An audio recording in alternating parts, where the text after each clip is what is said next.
what's your project about? So what was your project all about? Could you explain me about your project? What are you working on? What is your project? What's your project? What's your project? What is it? What?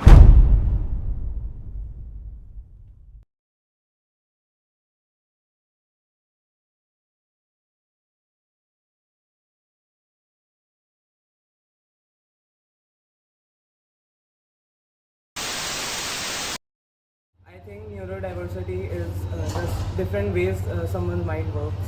Being diverse. Like something to do with your brain. Inability to focus. It's natural variation in how people think, learn, and behave. Just differences in brain wiring. Neurons are wired in a different way. Difference of minds. The difference in how the brain functions. Our brains function in a different way. The brain does not work like normal humans.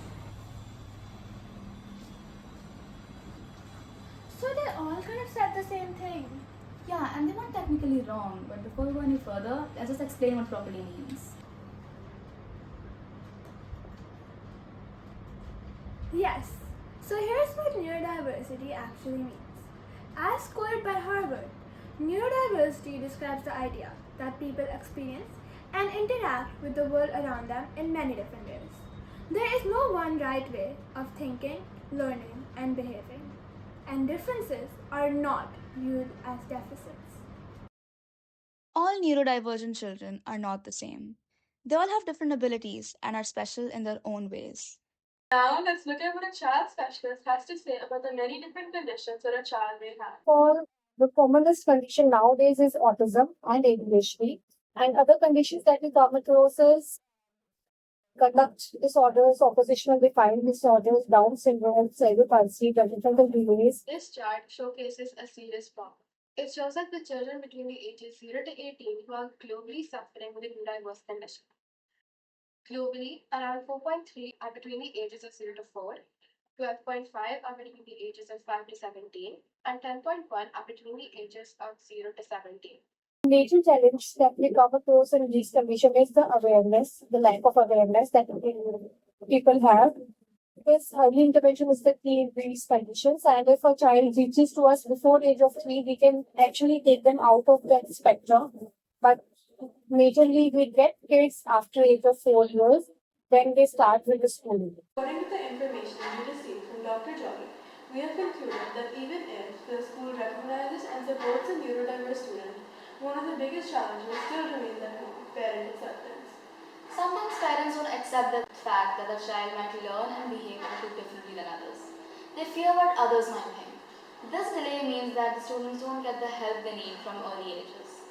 On the other hand, there are parents out there who understand the vitality of early diagnosis and the constraint of time. Although it is a challenge accepting their child as they are, once they do everything in their power to help their child grow and flourish. If the parents are not scared or ashamed or uncomfortable with their child's state, then they also work with the teachers and other children like that. It's not that neurodiverse brains are faulty, they're just wired to perform their function in different patterns. But what does it really mean? What lies beneath the phrase wired differently that we hear so often? Let's hear what our own school's biology teacher has to say. So we know that we have a setup of all organs, a particular type of setup of different organs. So for neurodiverse, it's only there are something differently arranged things in those persons' brain. That's it. Everything is there, but the arrangement is slightly different. So their needs are different, their response are different, their abilities are different. Just like how Tripti Didi explained, all the parts of the brain are there, but they're just arranged differently. So when people say wired differently, it isn't just a metaphor. Another thing to note about the neurodiversity spectrum is that it's a wide range of different abilities, needs, and learning styles. Just like how we differ in traits such as skin color, eye color, or hair color, no two neurodiverse individuals can experience the same severity levels or require the same approaches to learning and support. Neuroscience shows that everyone's brain has unique connections between its cells. In neurodiverse brains, signals move in different ways, sometimes faster, slower, or along unusual paths. Actually, neurodiverse depends on both the internal setup of brain as well as the external environment, and they are very sensitive to the external environment. So, like a normal, not normal, but what we call normal person brain can cannot triggered by those type of external factor. They can manage like sound, like extreme light, like anything which can irritate a person, but we can manage. But for a neurodiverse person, it can be a trigger, it can be a something, a stimulus which he or she can't manage in that way, and it came like a aggressive response or unwanted response, which we call that it's not as common, it's not acceptable. That's it.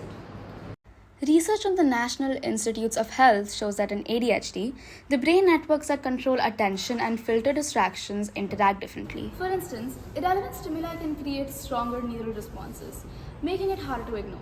On the other hand, familiar inputs can have a more prominent impact, preventing them from fading into the background as easily.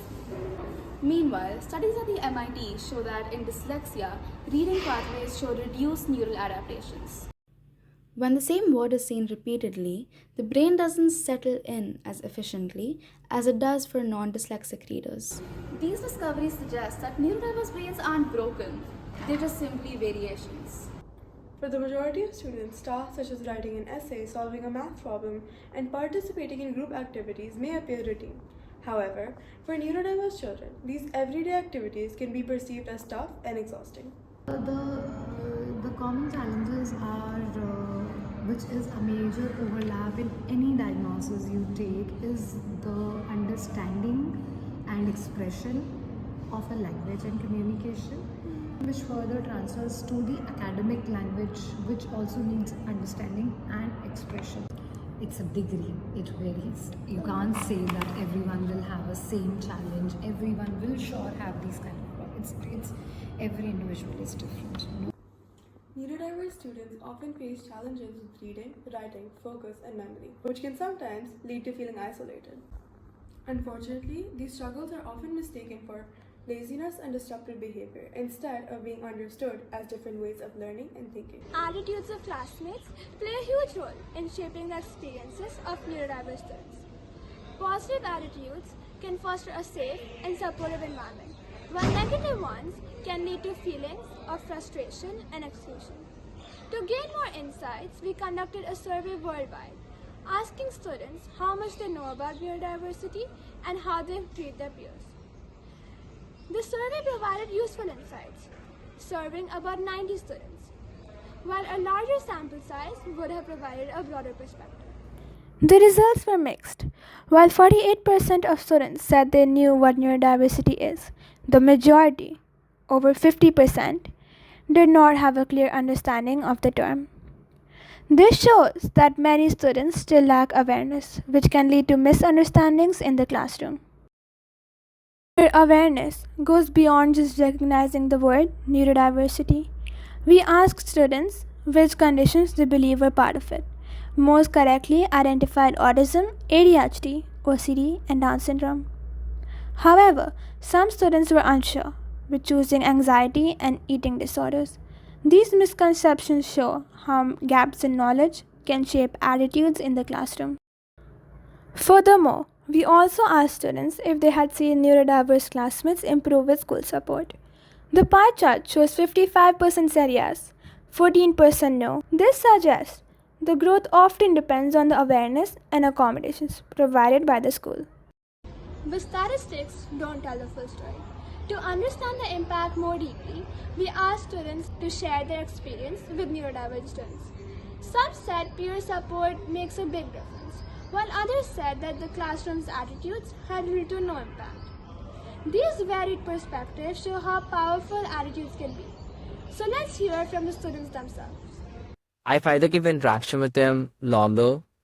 He has some trouble understanding the basic concepts, but it's But if you try Aadya and if you're patient with him and he doesn't make very jerky. I think I've learned how to deal and interact with certain types of people, because sometimes it gets annoying where you have to learn like, oh, you should be patient. Like, I have to learn I have to be more patient with the other person, also myself, because sometimes my mood is off, but I have to like think, oh, I need to control myself a bit because I can't just lash. During our classroom observation, we noticed a neurodiverse student using a sensory toy. Some neurotypical classmates reacted with visible frustration and seemed to be annoyed. Small moments like these show how subtle peer attitudes can affect inclusion and comfort.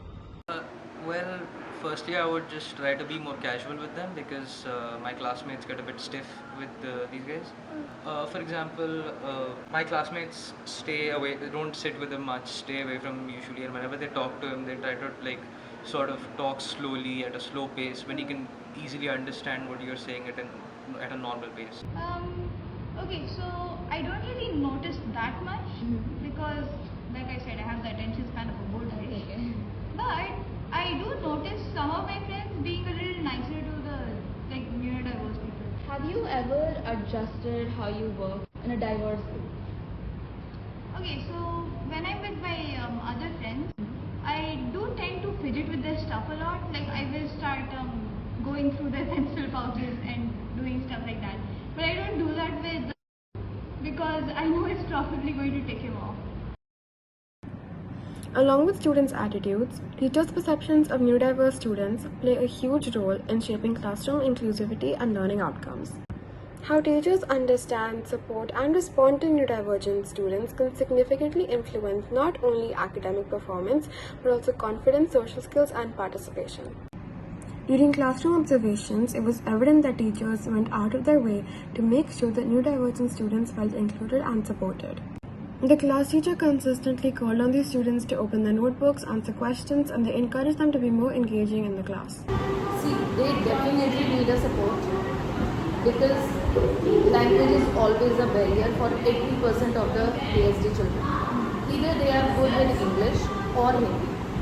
Because the reason is, since the very beginning, the parents were told that concentrate on one language, not more than one. So most of the children are struggling with the language barrier. So they need a support so that they can interact socially, they can understand what is being asked in the class. And sometimes few students are not able to express what are they feeling because interoception is missing.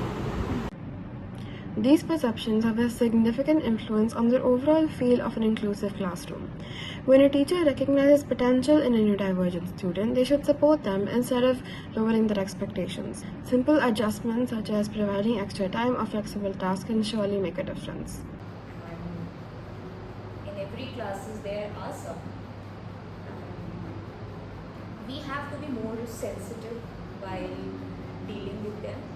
Like some kids are more visual learner, so we can provide some more visual things to learn. Like for me particularly, I came across various learners who actually want repetitive things. So what I do, I repeat a lot. So it can reach to every learner, whether they are neurodivergent or not. Teachers with the right mindset can heavily change a classroom environment, which can contribute to students' academic and emotional success, while teachers with negative perceptions can harm a child's self-esteem and discourage active participation. But sometimes it felt like when I was struggling, it was taken as a personal offense. Like I was insulting them in some way when I couldn't understand a certain topic. This discourages students from asking for help. It also creates a sense of shame and isolation. It further breaks the trust of the classroom as the child is now afraid to share their struggles. Along with accommodations in the classroom, neurodiverse students may also take supportive therapies to help support their learning. One such approach is ABA therapy, which is applied behavior analysis. This focuses on breaking down simple skills into small steps and reinforcing positive behaviors. It's usually used with autistic students to help support communication skills, social interaction skills, and daily life skills. This therapy is highly individualized, making sure that every child gets their need fulfilled. ABA therapy is specifically for the behavioral challenges. They make you understand how to survive in a normal world. So ABA therapy, what we do, we make a social story and we start doing that a week before. Some common conditions which many children are diagnosed with are ADHD, dyslexia, and ASD. Having ADHD doesn't mean that they don't pay any attention, but that the condition makes it harder to focus or pay attention to one thing at a time. It can be hard for the person to stay still or control their actions. Some accommodations provided for this condition are extra time on tests, movement breaks, note-taking assistance, and modified work schedules. Dyslexia is a type of learning disability that is characterized by challenges with reading. It results from problems like identifying speech sounds and connecting them to letters and words. Access to audiobooks and text-to-speech software, visual aids, clear and concise instructions, and extra time for assignments can significantly help students with dyslexia at school. Autism spectrum disorder is a neurological and developmental disorder that affects how people interact with others, communicate, learn, and behave. Although autism can be diagnosed at any age, it is described as a developmental disorder because symptoms generally appear in the first 2 years of life. Accommodations provided to students with ASD include giving students fidgets or chewing gum or any other aid to meet sensory needs, noise-cancelling headphones, or access to a calming corner or a similar location. So depending on the level of neurodiversity, different accommodations are provided. So for some children, it's a completely different kind of paper, like we call it a modified paper, which is like maybe bigger in text. In lower classes, it could also be in terms of the level of exam that they are giving. In terms of access arrangement is what we call. So if there is somebody who has dysgraphia, that is disability to write properly, in that case, a scribe is provided to the child. If it is dyslexia, a reader is provided to the person. There is a prompter because sometimes your neurodiversity like ADHD can make your brain wander here and there. Extra time is provided. So these are the kind of access arrangement that the school as well as Cambridge provides to children who are neurodiverse. So according to the information that we received from Shraddha Didi, we have concluded that accommodations differ from student to student. Different support is provided to students with different conditions, so they can successfully complete their work with the support provided. I sometimes get fidget toys for class. Fidget toys? Yeah. Okay. Has this support helped you to do better in your studies? Yes and no. It's mainly just helpful during tests, not really during the initial learning period. Okay. But the question still remains.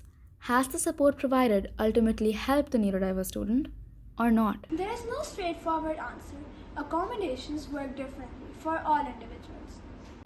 After definitely giving them adequate support, there is no way out. It's out of question that they won't improve. So definitely they'll improve in the areas related to academics, they will improve in the areas related to social emotional domains when given an opportunity. Yes, I'll not say every child moves, every child has its own journey, every child takes a time, be it a very little. Yeah, like one of my classmates was neurodivergent who has a harder time, stims more and all that. He constantly repeats things and it gets a bit annoying. But I've noticed that he doesn't do it as much. Yeah. So that's one of the things, and there's some other stuff he's done. I can't really see it, but I have noticed that he hasn't been doing that. He has stopped that completely. So yes, they are helping a lot. It definitely helps the class because it sort of sets a pace for everybody. But I don't think it helps the other guys much because they're usually just kept isolated, which I don't think they should be doing. During one of our interviews, we engaged with a student who had a neurodiverse condition. More specifically, it was ASD, Autism Spectrum Disorder. What impressed us most was his capacity to maintain a basic conversation. He demonstrated attentive listening, accurately processed the questions posed, and provided a thoughtful response to each inquiry. During our classroom observations, it became evident that accommodations were actively supporting a student's engagement in learning activities. A child on the autism spectrum was provided with a sensory toy, which allowed him to stay focused and complete his work independently. When he needed breaks, he left the classroom without disrupting others. This demonstrated that such strategies genuinely facilitate participation while also contributing to academic success and personal development among the neurodiverse students. While some of our interviews and observations suggest impressive improvement among students, some do not. Some students with severe conditions may not respond to immediate treatment, often because of the limited support from parents, society, or the curriculum. One example of this flexibility in practice is National Institute of Open Schooling, or NIOS, in India. NIOS provides with accommodations such as extra exam time, relaxed attendance rules, writers or scribes, and a wide choice of subjects. Most importantly, it allows students to learn at their own pace, removing rigid barriers that often make mainstream curriculums inaccessible. Students are still expected to master the same content as their peers, but these accommodations help level the playing field, giving them equal opportunities. So I personally see that, of course, usually earlier than this, because the school is also growing and the children now are reaching those ages of teen years and those years wherein they can now really make meaning of their life. In fact, we had one success case this year that one child cleared grade 10 in NIOS this year, not from faculty but parents' own effort, but yes, they've done that. It is said that the relationship between student, teacher, and parent is a metaphorical triangle. We've covered parents, now moving on to the attitudes teachers and schools have towards neurodivergent learners. We have mentioned earlier that the attitude of students play a huge role in shaping the experience of a neurodivergent learner. This applies to school as well, and perhaps even more significantly, as the school's culture can either foster inclusion or reinforce exclusion. Moreover, studying in inclusive and aware environments help neurotypical students to be naturally accepting towards their neurodivergent peers, which reduces stigma and judgment. It should also be made clear that inclusion does not come without public awareness. They're both correlated. Without proper awareness for neurodiversity, schools will not have the correct knowledge or equipment to help provide accommodations for neurodivergent students. So Prakriti has always been rooted on the common value, on values of compassion and empathy. Right? And now these are two words that cannot come by only talking about it. Right? And we always have believed that whatever we want to bring in, cultivate in, it has to be bring in ourselves. It has to be cultivated. It cannot just come naturally. Naturally, things will come. That's fine. But then those things also need to be cultivated in you day in and a day out, so as they can ripe it, they can bake it well, and then you're able to use it in your life.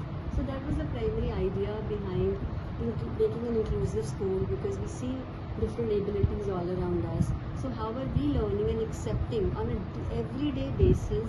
How are we making ourselves more amenable, more in tune with their needs as well?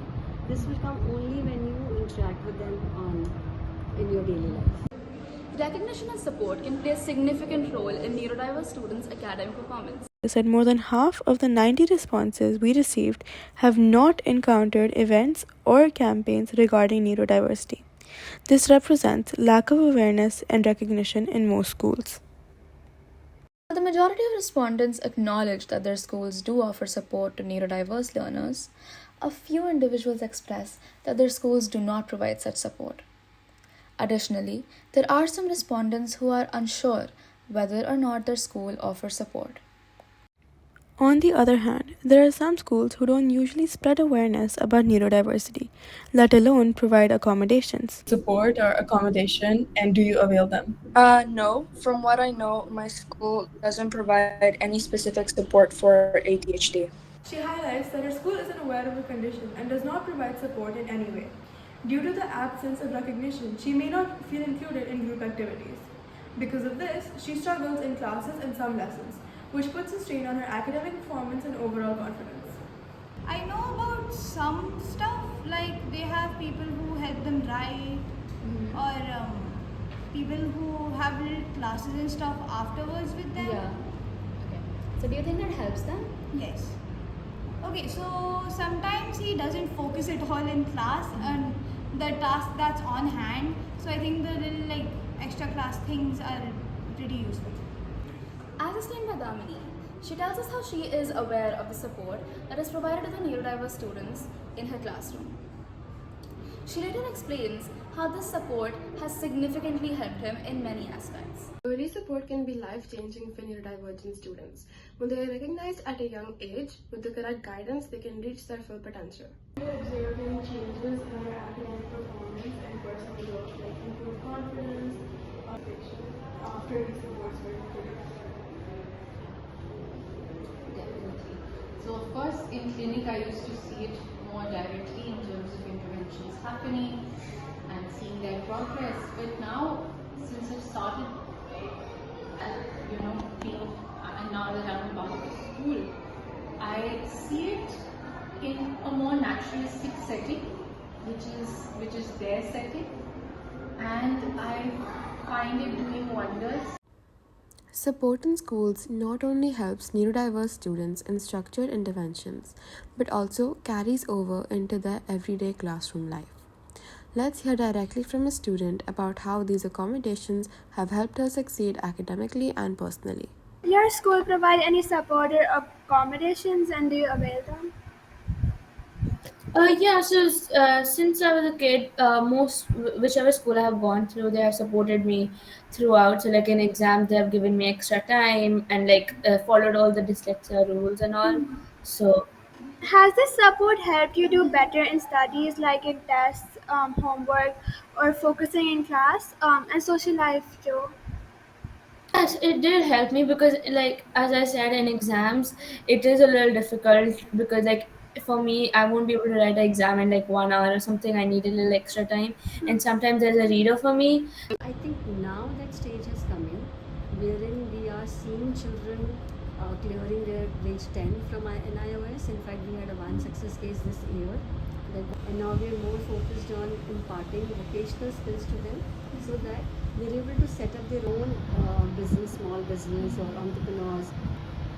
So success for me comes in when a child, a neurodivergent child, is able to go to a restaurant by himself with a small group of circle of friends and do all the things around it, make selections.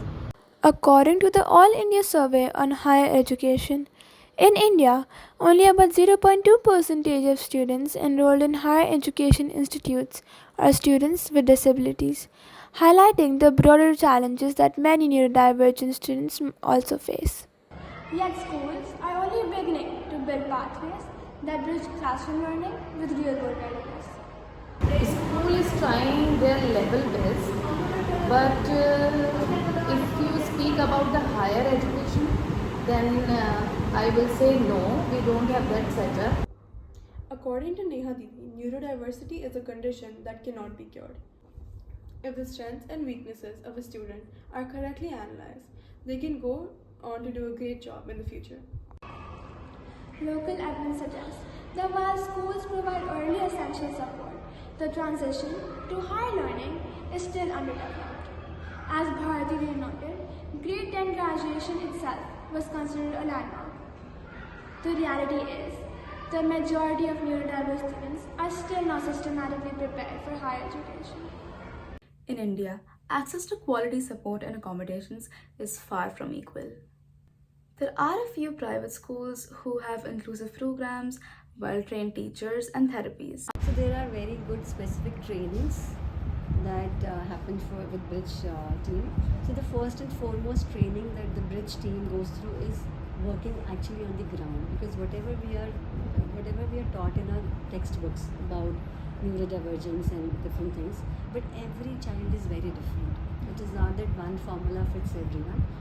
Students from our own school showed remarkable improvement when provided with support according to their own needs. For example, student A, who initially struggled with fluency and confidence levels while reading and writing in grade 7, was a motivated reader who faced lesser issues with comprehension by grade 8. Or student B, who earlier followed only simple instructions and had weak auditory memory, but became a more attentive listener with better attention, richer vocabulary, and improved confidence by grade 8. On the other hand, in a typical government school where awareness is limited, neurodiverse students are often misunderstood. They may be labeled as disruptive or crazy instead of students who just need a different approach to learning. In such circumstances, The social, personal, and academic improvement of a neurodiverse child can nowhere near be expected to be the same for a child studying in a government school versus than one studying in a private school. Because in a government school already the student teacher ratio is really high, one teacher to sometimes 50 children. So in that scenario, and there are very limited resources in a government school, and there is no academic growth. We are only then looking at if any growth is happening. Through our research and interviews, one thing became clear. Awareness and structured support systems help neurodiverse children grow academically and personally. Every child's progress is different, but every achievement counts. When schools create environments that are positive, inclusive, and flexible, students don't just cope, they thrive. Growth can be as small as saying hello or making a friend, or it can be as big as passing an exam. Yet, every step shapes confidence and independence. Some students feel like their minds aren't normal, but that's not true. They're unique, and this difference is a strength, not a flaw. True awareness comes with action, patience, and empathy.